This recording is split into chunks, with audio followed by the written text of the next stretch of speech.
Alright, I've been trying to come up with a way to explain what makes a good feather to Palmer versus not, what kind of feathers, this, that, the other, and it all just kind of went to crap. So, I'm going to show you instead. We're going to do, I consider this I guess it's more of a bugger, like a Jig-A-Bugger, I guess is what it's called. This type of style. The biggest mistake I see when people tie these things, and I used to do it too, is that they would only put one marabou plume on the back. And for a gauge, I like mine to be the hook shank. So the straight part of the hook is what I measure my tail. I want it to be the same length.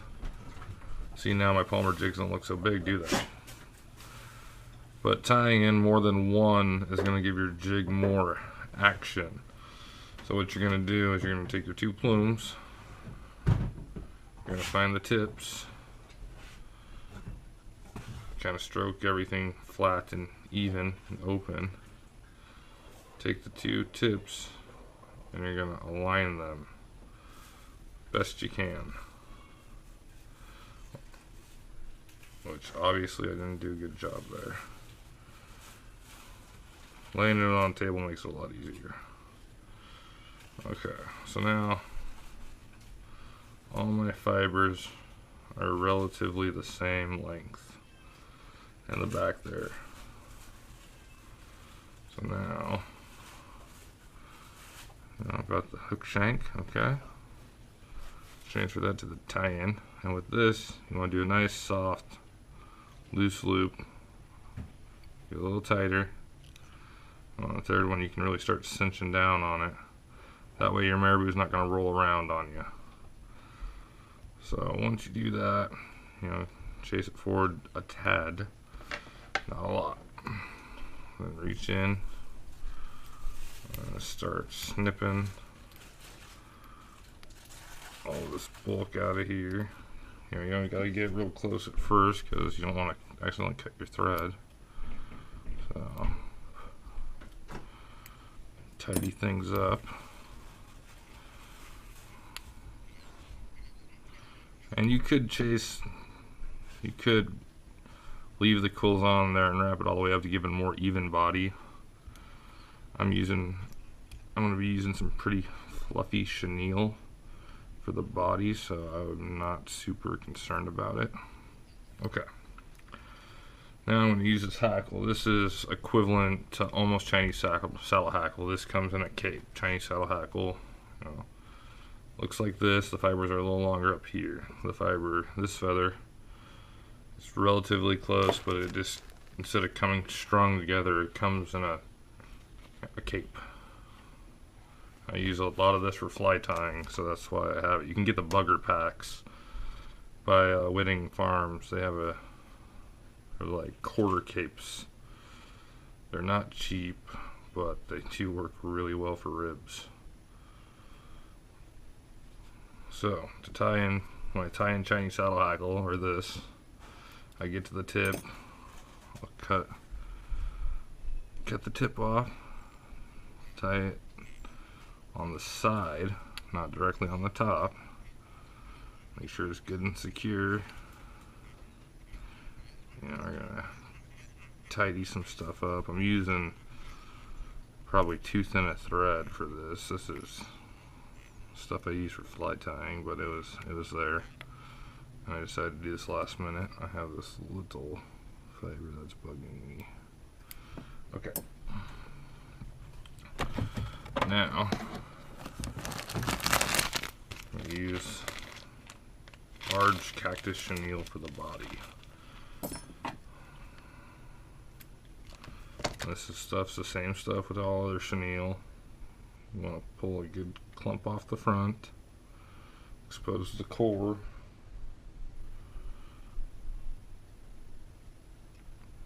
and that core is what you're going to capture. A couple loose wraps, tighten it down. Now I'm going to chase everything back to the tail, or right in front of the tail, so that way when I start wrapping forward, it's going to go where I want it to. So now we can spiral that up there. Oh, unspiral because I didn't go back far enough. And hook points can get in your way at this time. So, I don't know if you can see it, but as I'm going around this, I move my thread out and around. So that way I don't nick my thread. If you nick your thread, it more than likely is going to break. Depending on what you're using. If you're using Kevlar or whatever else, it's just a good idea to keep in mind you have a hook point down there. Oops. So now I'm just going to palmer this cactus chenille forward. Every wrap I do, I pull back, lay the cord down, pull back, you know, so on and so forth. This stuff lays kind of funny. So once you mess with it a couple times, you kind of get the hang of it.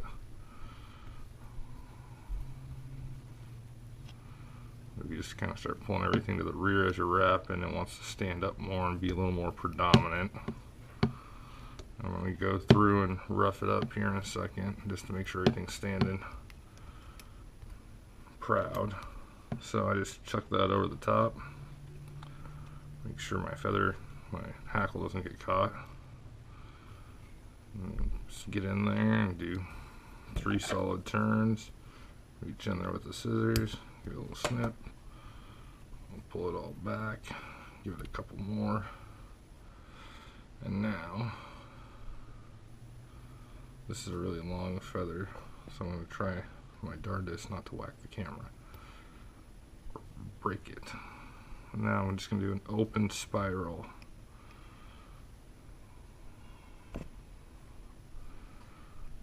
Forward, and I am trapping a lot of this cactus chenille, which is alright. Don't worry about it, you can pick it out. So once I get up front here, this is where I start to get a little, I'll do a few turns right at the front of the jig to give it a collar. That looks good. Just capture it. I don't want to trap a lot of these fibers, so I'm going to cut it immediately. Stroke everything back.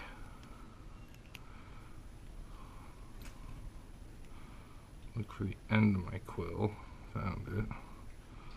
Cinch it down, getting tight.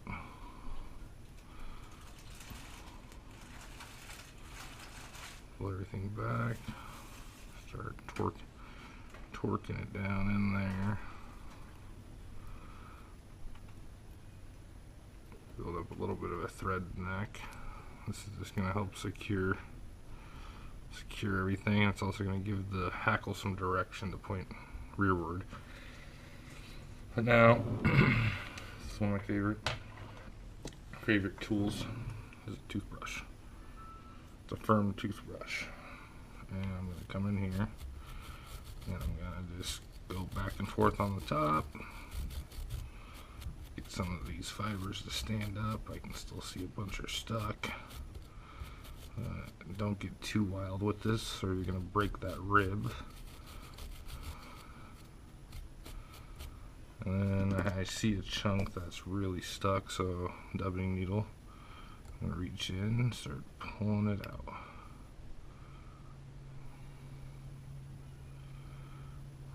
Okay, that side looks good.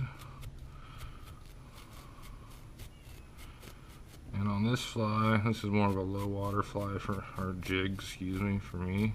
And since there's already a little bit of flash in the chenille, I'm not going to add any. Once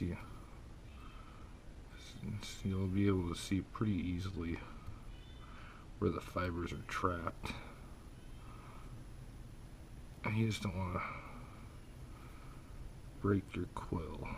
That hackle you wound on there, which can happen. I've done it several times.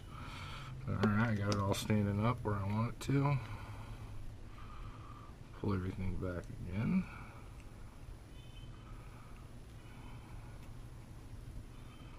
The tip of my hackle is not cooperating with me, So I am gonna go a little crazy and do a little build up here. This is a little insurance to make sure this quill is not gonna go anywhere.